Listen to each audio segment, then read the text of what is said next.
Assalamualaikum warahmatullahi wabarakatuh. Bismillah, alhamdulillah, wassalatu wassalamu ala rasulillah. Amma ba'd. Anak-anakku sekalian, gimana kabarnya hari ini? Mudah-mudahan senantiasa tetap dilindungi sama Allah Subhanahu wa taala. Amin, amin, amin ya rabbal alamin. Anak-anakku yang sangat saya banggakan, anak-anak yang sangat saya sayangi, pada pertemuan kali ini kita akan belajar bersama tentang binatang halal. Sebelum pelajaran pada hari ini kita mulai, marilah kita membaca basmalah bersama-sama. Bismillahirrahmanirrahim. Binatang halal. Pengertian binatang halal. Allah Subhanahu wa taala telah menciptakan bermacam-macam binatang di muka bumi. Binatang itu hidup di berbagai tempat, baik di darat maupun di air. Bahkan ada binatang yang dapat hidup di air dan di darat. Semuanya itu diciptakan untuk memenuhi kebutuhan manusia.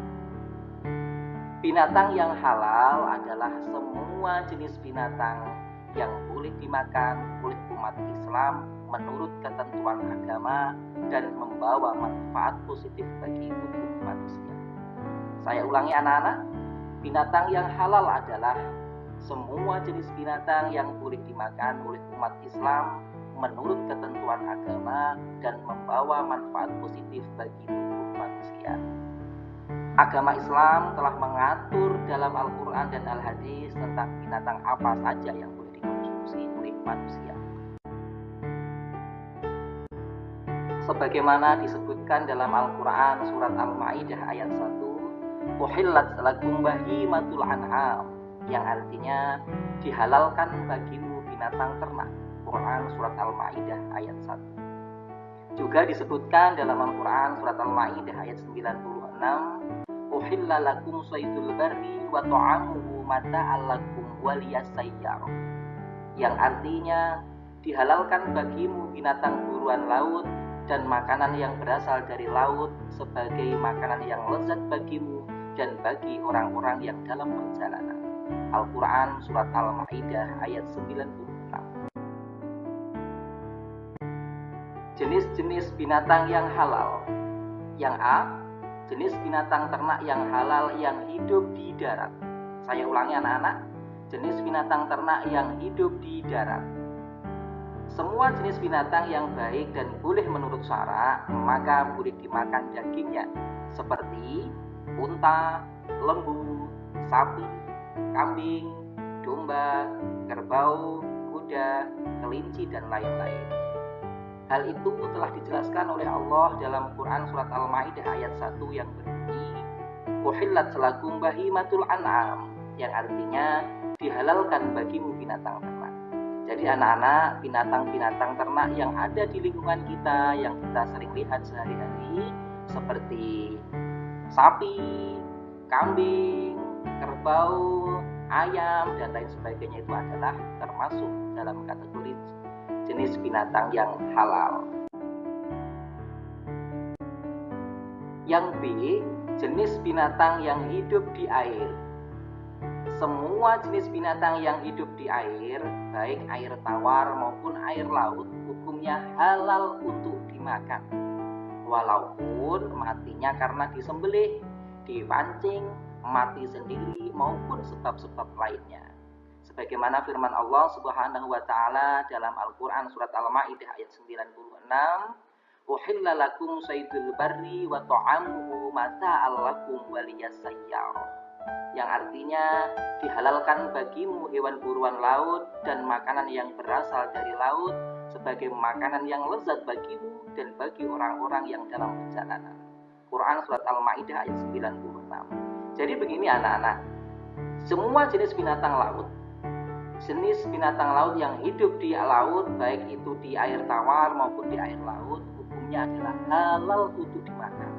Walaupun matinya karena disembelih, bisa jadi karena dipancing, atau mati karena sendiri, ataupun oleh sebab-sebab lain.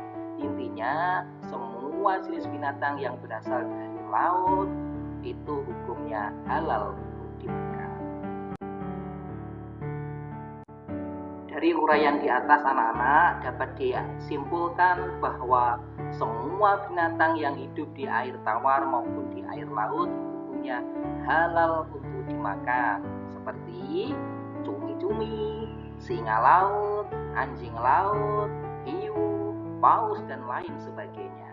Akan tetapi, adapun binatang yang hidup di dua tempat hukumnya haram dimakan, seperti buaya dan kata. Jadi anak-anak harus waspada dan hati-hati, harus bisa membedakan apakah binatang ini hidupnya hanya di air saja atau hidupnya berada di dua tempat, di darat dan di air. Kalau hidupnya di air, insya Allah semuanya aman, semuanya halal untuk dimakan. Tapi kalau hidupnya di dua tempat, seperti buaya dan kata, maka hukumnya haram. Yang C, binatang unggas. Unggas yang halal dimakan antara lain ayam, angsa, bebek, puyuh, burung, merpati, terkubur, dan lain-lain. Yang D, bangkai ikan dan belalang. Dalam syariat Islam ada dua bangkai yang halal dimakan dan tidak najis sebagaimana telah dijelaskan oleh Rasulullah SAW. Ukhillat lana maitatani hutu wal jarod, yang artinya dihalalkan bagi kita dua macam bangkai, yaitu bangkai ikan dan belalang. Hadis riwayat Ibnu Majah dari Abdullah bin Umar. Anak-anak, untuk binatang unggas itu sering kita menjumpai di lingkungan kita, seperti angsa, bebek, burung, dan lain sebagainya. Itu adalah termasuk binatang yang halal untuk dikonsumsi, yang boleh dimakan oleh manusia. Akan tetapi yang Pak, ini bangkai kok bisa dimakan? Boleh. Seperti yang dijelaskan di dalam hadis tadi, untuk umat Islam itu boleh memakan dua bangkai meskipun sudah menjadi bangkai, yaitu cuma dua saja, yang lainnya tidak boleh, yaitu adalah bangkai ikan dan belalang. Dan firman Allah pula, ya ayyuhalladzina amanu kulu min thayyibati ma razaqnakum, yang artinya, hai orang-orang yang beriman, makanlah yang baik dari yang telah kami rizkikan kepadamu. Quran Surat Al-Baqarah ayat 172. Sesuai dengan firman Allah di atas, terdapat perintah bahwa kita disuruh untuk memakan binatang yang halal dan baik. Saya ulangi anak-anak, terdapat perintah bahwa kita disuruh untuk memakan binatang yang halal dan baik. Hal ini ditujukan kepada seluruh manusia yang beriman. Mereka diperintahkan memakan binatang yang halal dan baik di muka bumi. Halal berarti sesuai dengan Al-Quran dan Al-Hadis, dan diperolehnya dengan cara yang benar, bukan dengan cara yang merampas atau dengan cara-cara yang tidak diperbolehkan. Sedangkan baik atau thayyiban berarti bukan termasuk makanan yang keji atau yang kotor. Saya ulangi, makanan yang baik ataupun thayyiban berarti bukan termasuk makanan yang keji atau kotor. Contohnya seperti bangkai, darah, daging babi, dan lainnya. Yang keempat, tata cara penyembelihan binatang. Penyembelihan binatang ada dua macam, yaitu penyembelihan secara tradisional dan modern. Penyembelihan secara tradisional biasanya dilakukan dengan menggunakan alat sederhana seperti pisau atau parang. Jika penyembelihan secara modern dilakukan dengan mesin atau alat pemotong yang tajam dan telah memenuhi syarat dan rukun penyembelihan, maka halal untuk dimakan. Sabda Rasulullah SAW, ma unhirat dam wa dzukira rasmullah alaihi fakul laisa asin wa dufro, yang artinya sesuatu yang mengalirkan darah dan yang disembelih menyebut nama Allah, makanlah kulit, terkecuali gigi dan kuku sebagai alat penyembelihnya. Hadis riwayat Bukhari Muslim. Jadi anak-anak, meskipun tadi di atas sudah dijelaskan binatang-binatang yang boleh dimakan atau binatang-binatang yang halal, Untuk proses selanjutnya, binatang tersebut bisa dimakan apabila juga disembelih menggunakan syariat Islam. Jadi penyembelihannya juga harus menggunakan penyembelihan yang baik dan benar. Penyembelihan yang baik yang benar adalah penyembelih yang ditujukan untuk atau ditujukan karena Allah Subhanahu wa ta'ala. Kalau menyembelihnya selain digunakan atau ditujukan untuk Allah, maka binatang itu meskipun halal akan tetapi haram untuk dimakan. Agar binatang yang disembelih halal untuk dimakan, maka perlu diperhatikan syarat-syarat dan rukun-rukunnya dengan baik. Rukun penyembelihan binatang adalah yang A, ada orang yang menyembelih, yang B, ada binatang yang disembelih, yang C, ada alat untuk menyembelih, yang D, menyebut asma Allah sebelum menyembelih.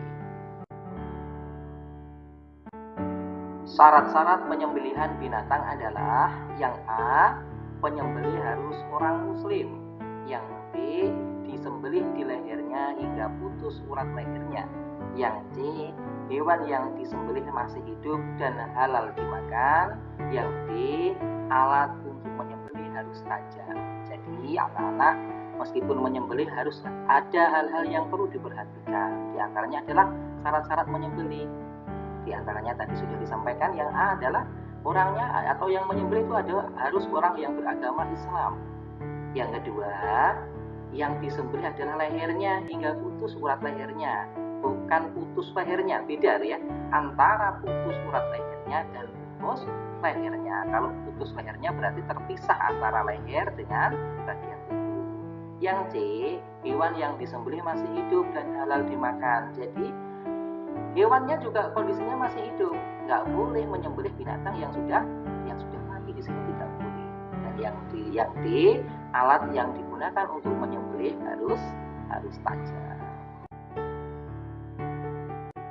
Demikian anak-anak pembelajaran kita pada pertemuan kali ini. Mudah-mudahan pembelajaran kita tadi bisa bermanfaat untuk kita semuanya. Dan marilah pelajaran kita pada hari ini kita akhiri bersama dengan bacaan hamdalah. Alhamdulillahirabbil alamin. Kurang lebihnya mohon maaf. Wassalamualaikum warahmatullahi wabarakatuh.